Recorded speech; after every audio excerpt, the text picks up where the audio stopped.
Hello, everybody. Welcome back to the Never Ending Backlog. I'm your host, Zach, and today we are reviewing Bright Memory Infinite, the first person shooter from FYQD-Studio and Playism as a publisher as well.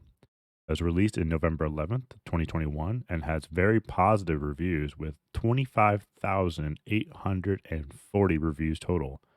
Um, I will start off saying right now, I had no idea what this game was. I thought it was actually just like a tech demo.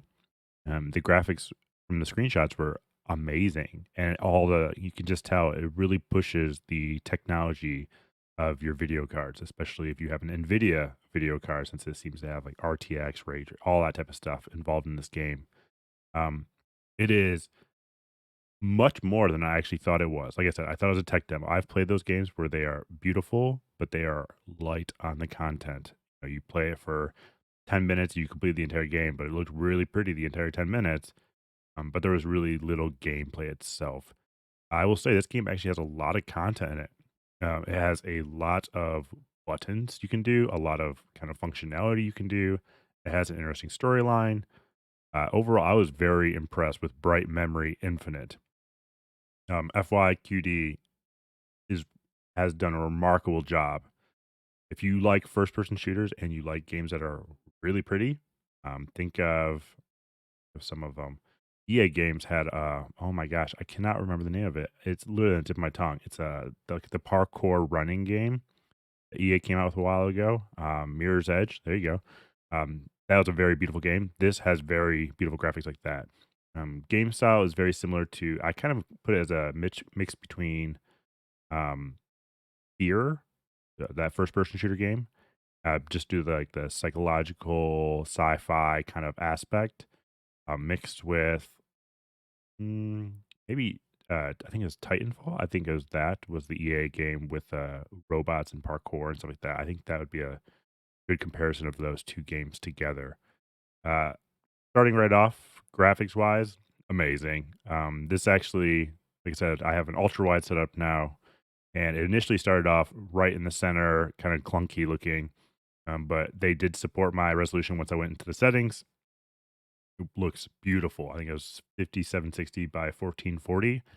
It's a beautiful game. Uncapped, um, frames per second.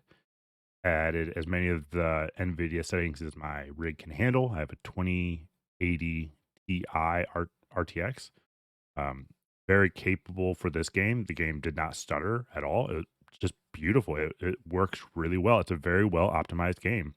If you want to if you want a game, like say you just bought an ultra wide monitor and you really want to show it off, I would check out this game. This game shows off a lot of the capabilities of an NVIDIA video card, shows off a lot of capabilities of what this developer can do, since they classify themselves as an indie developer. And if you look at this game, it is remarkable how well these graphics are done. And like I said, it's very smooth. It's a very smooth running game. The graphics are stunning. There's so many little details, especially in the water, the leaves falling, just so much. I would definitely recommend it for that. Audio, very um, Oriental, kinda Asian, Chinese, Japanese inspired. Um, Very cool there. I like it a lot. Um, the voiceovers are they're okay. They're very like rugged. We're like we talk like this, and it's all dramatic all the time. So it's like, yeah, I get it. It's a serious moment, but I've been in serious moments. They don't quite converse that way. Um, it just seems a little. The audio seems a little odd. The talking, at least the voiceovers does. Um, Controls are actually really good. WSAD, mouse, all that type of stuff. It does use a lot of buttons though. Like I was surprised, and usually first-person shooter games traditionally don't. I guess depend on what type of first-person shooter you are playing. But usually they're pretty low key. It's WSAD. You shoot with your left mouse button, then you action with E. That's usually how it goes. But this one has combos because you do have melee weapons like a sword, and so you can do combos and stuff like that as well. And there's lots of engagement throughout the game. You can slide, you can crawl, all kinds of cool stuff there. Um, yeah, I think overall controls did well. There were a lot of those like movie sequence control schemes where it's like in a certain amount of time, push E to do this. In a certain amount of time, push Shift to do this. In a certain amount of time, and it got a little tiring. But I think they spread it out pretty well, actually. Regarding overall thoughts of the game, I see why it's very positive. It blew my expectations out of the water.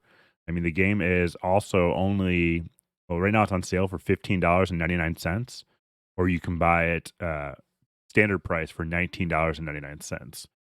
They actually have a Bright Memory Infinite Ultimate Edition bundle that has a lot of DLC. I have no idea what that contains. Looks like skins and soundtracks and stuff like that. They also have a bundle from the developer, from the publisher called Way of the Fist bundle. It has the game Fist, which I heard great things about.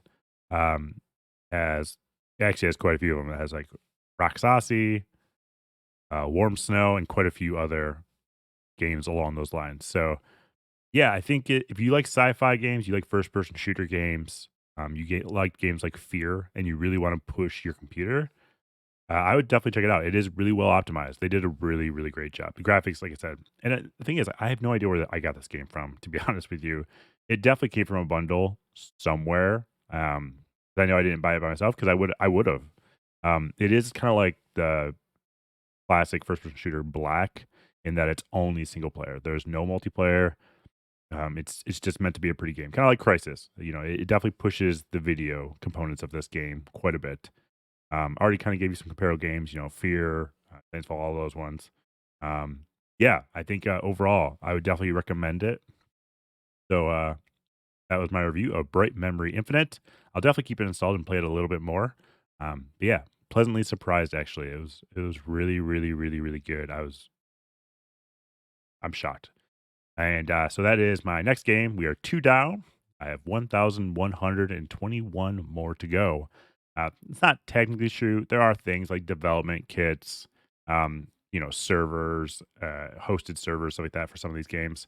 So I'll be removing those. So like if I play the host game, then I'm going to count that as two because I'll have the server game as well. So it's actually less than that. It's probably closer to probably about 1,000 total. Don't get me wrong, that's still a lot of games and a lot of content we'll be creating and a lot of stuff off the backlog we'll be removing. But yeah. So anyway, that was my review of Bright Memory Infinite.